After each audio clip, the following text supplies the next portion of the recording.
मुख्य सचिव संजीव कौशल ने चंडीगढ़ में राज्य स्तरीय हाई पावर कमेटी की बैठक की अध्यक्षता करते हुए कहा कि राज्य सरकार ने उपचारित अपशिष्ट जल का पुनः उपयोग नीति अधिसूचित की है। इस नीति का उद्देश्य तेजी से घटते जल स्तर के कारण जल संसाधनों का संरक्षण और अनुकूल उपयोग करना है।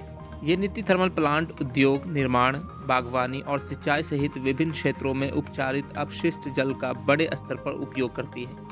विशेष रूप से सरकार ने अब अनिवार्य कर दिया है कि नगर पालिकाओं के 60 किलोमीटर के दायरे में थर्मल प्लांटों को सीवरेज ट्रीटमेंट प्लांट उपचारित अपशिष्ट जल को संचालन में शामिल करना होगा।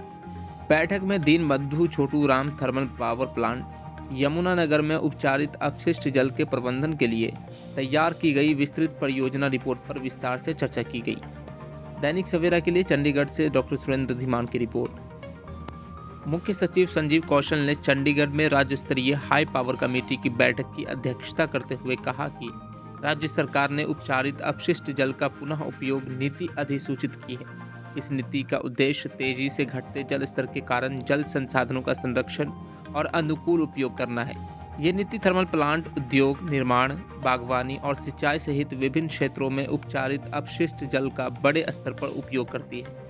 विशेष रूप से सरकार ने अब अनिवार्य कर दिया है कि नगर पालिकाओं के 60 किलोमीटर के दायरे में थर्मल प्लांटों को सीवरेज ट्रीटमेंट प्लांट उपचारित अपशिष्ट जल को संचालन में शामिल करना होगा। बैठक में Deenbandhu Chhotu Ram thermal power plant, Yamunanagar में उपचारित अपशिष्ट जल के प्रबंधन के लिए तैयार की गई विस्तृत परियोजना रिपोर्ट पर विस्तार से चर्चा की गई। दैनिक सवेरा के लिए चंडीगढ़ से डॉक्टर सुरेंद्र धीमान की रिपोर्ट। मुख्य सचिव संजीव कौशल ने चंडीगढ़ में राज्य स्तरीय हाई पावर कमेटी की बैठक की अध्यक्षता करते हुए कहा कि राज्य सरकार ने उपचारित अपशिष्ट जल का पुनः उपयोग नीति अधिसूचित की है। इस नीति का उद्देश्य तेजी से घटते जल स्तर के कारण जल संसाधनों का संरक्षण और अनुकूल उपयोग करना है। ये नीति थर्मल प्लांट, उद्योग, निर्माण, बागवानी और सिंचाई सहित विभिन्न क्षेत्रों में उपचारित अपशिष्ट जल का बड़े स्तर पर उपयोग करती है। विशेष रूप से सरकार ने अब अनिवार्य कर दिया है कि नगर पालिकाओं के 60 किलोमीटर के दायरे में थर्मल प्लांटों को सीवरेज ट्रीटमेंट प्लांट उपचारित अपशिष्ट जल को संचालन में शामिल करना होगा। बैठक में Deenbandhu Chhotu Ram thermal power plant, Yamunanagar में उपचारित अपशिष्ट जल के प्रबंधन के लिए तैयार की गई विस्तृत परियोजना रिपोर्ट पर विस्तार से चर्चा की गई। दैनिक सवेरा के लिए चंडीगढ़ से डॉक्टर सुरेंद्र धीमान की रिपोर्ट। मुख्य सचिव संजीव कौशल ने चंडीगढ़ में राज्य स्तरीय हाई पावर कमेटी की बैठक की अध्यक्षता करते हुए कहा कि राज्य सरकार ने उपचारित अपशिष्ट जल का पुनः उपयोग नीति अधिसूचित की है। इस नीति का उद्देश्य तेजी से घटते जल स्तर के कारण जल संसाधनों का संरक्षण और अनुकूल उपयोग करना है।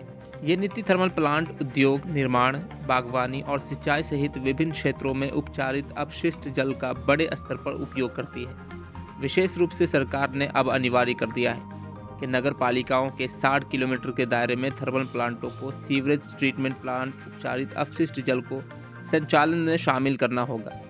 बैठक में Deenbandhu Chhotu Ram thermal power plant, Yamunanagar में उपचारित अपशिष्ट जल के प्रबंधन के लिए तैयार की गई विस्तृत परियोजना रिपोर्ट पर विस्तार से चर्चा की गई।